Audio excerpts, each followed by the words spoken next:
কেমন আছো সবাই? সবাই ভালো, আশা করছি সবাই ভালো আছো। আমিও ভালো আছি, খারাপ নেই। আর নমস্কারটা উচ্চই থাক। এটা কী গাছ চিনতে পারছো? এটাকে কি বলে? এটাকে শ্যাওড়া গাছ বলে। শ্যাওড়া গাছ ছোটোবেলায় আমরা পড়েছি না, শ্যাওড়া গাছে পেদনিরা পা ঝুলিয়ে বসে থাকতো। এটা সে শ্যাওড়া গাছ।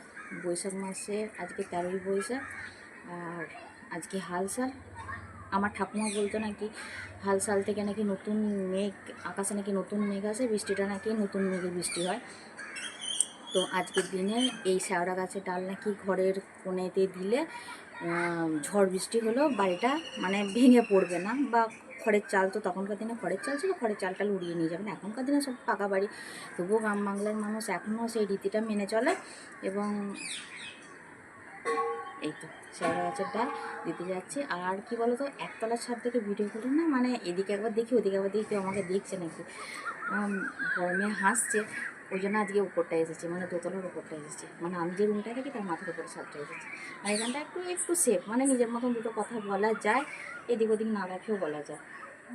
তো সবাই ভালো থেকো, সবাই সুস্থ থেকো। আর তোমরা কে কে এই শ্যাওড়া গাছের ডাল বাড়িতে দিয়েছো আমাকে একটু কাইন্ডলি কমেন্টে জানিও। হ্যাঁ, আমি তো দিই, মানে আমাদের দেওয়া হয় প্রত্যেকবার, তবে এই জোগাড়টা আমার শাশুড়ি মাই করে এনে দেয়। এটা আমাদেরকে করতে হয় না, এনে দেয়, আমরা সব নিজের নিজের মতন ডিস্ট্রিবিউট করে দেয়, তারপর আমরা নিজের নিজের মতন দিয়ে দিই। তো সবাই ভালো থেকো, সবাই সুস্থ থেকো, আর একটু সাপোর্ট করো।